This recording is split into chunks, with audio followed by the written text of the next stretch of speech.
পরবর্তী প্রশ্ন হচ্ছে, আমি যদি কোনোভাবে জানতে পারি আমাদের মসজিদের ইমাম আল্লাহ তাআলার কুদরতি ফাসেরা বিশ্বাস, তাহলে কি তার পিছনে নামাজ পড়বো? যদি না হয়, আশেপাশে কোনো মসজিদ না থাকে, তাহলে কি তার পিছনে নামাজ পড়তে পারবো?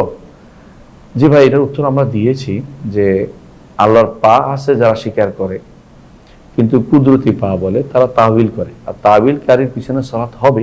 যদি আর কোথাও না পান, তার পিছনে সালাত পড়তে পারবেন, কারণ তারা 72 ফেরকার অন্তর্ভুক্ত, 72 ফেরকার বাইরে নয়, তারা ফেরকা।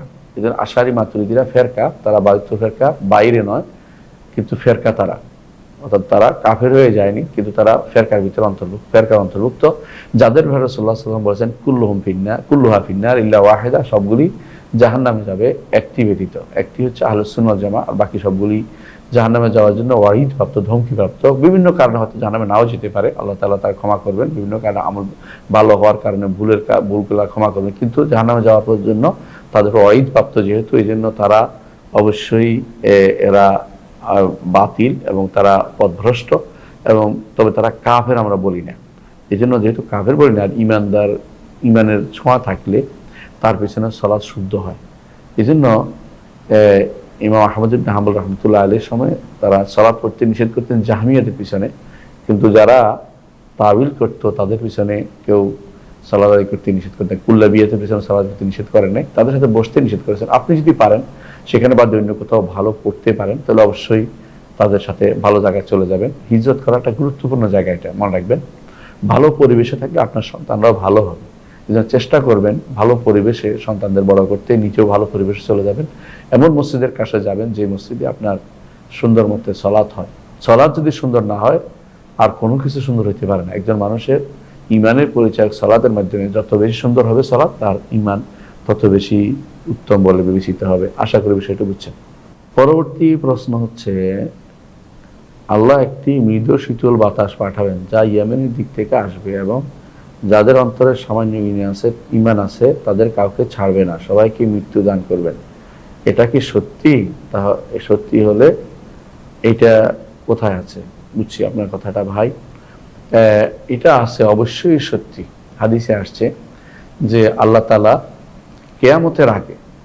কিয়ামতের আগে একটি বাতাস পাঠাবেন, যেই বাতাসে যারা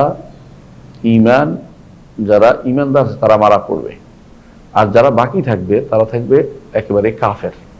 এই কাফেরদের উপরে আল্লাহ তাআলা কিয়ামত অনুষ্ঠিত করবেন, কাফেরদের উপরে। অর্থাৎ একজন ইমানদার থাকতো, ইমানদারের উপরে কিয়ামত অনুষ্ঠিত হবে না।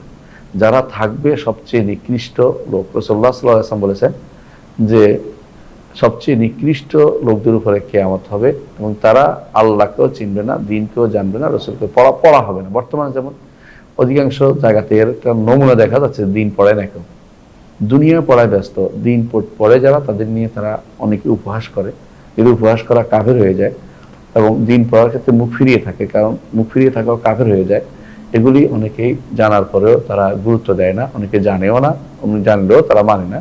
তারা নিজেদের অনেক কিছুই করবে বলে নিজেরা এখন যে আমরা করতে পারি এরকম জায়গায় চলে গেছে। অর্থাৎ নিজেরা মনে করছে যে তারা সবকিছু করতে পারে, আল্লাহর বিধান নিজেরা বানিয়ে নিচ্ছে, আল্লাহ তাআলার শরীয়তকে তারা পরিবর্তন করে দিচ্ছে।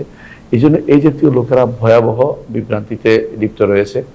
তো এমন একটা সময় আসবে, এটা আরো প্রকট আকার ধারণ করবে, এবং পুরো সারা যারা সৃষ্টিকুলের মধ্যে ছড়িয়ে পড়বে।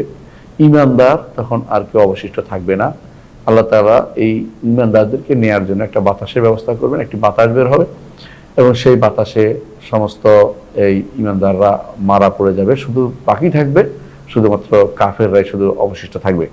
এই হাদিসটা সহিহ, এবং এটা আপনি পেয়ে যাবেন কিতাবুল ফিতান। এটা কিতাবুল ফিতানে পাবেন, বিশেষ করে ফিতানের উপর লেখা বইতে।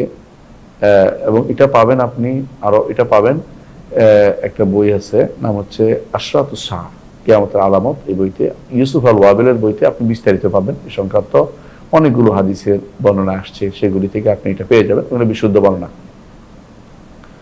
আশা করি বুঝে আসছে।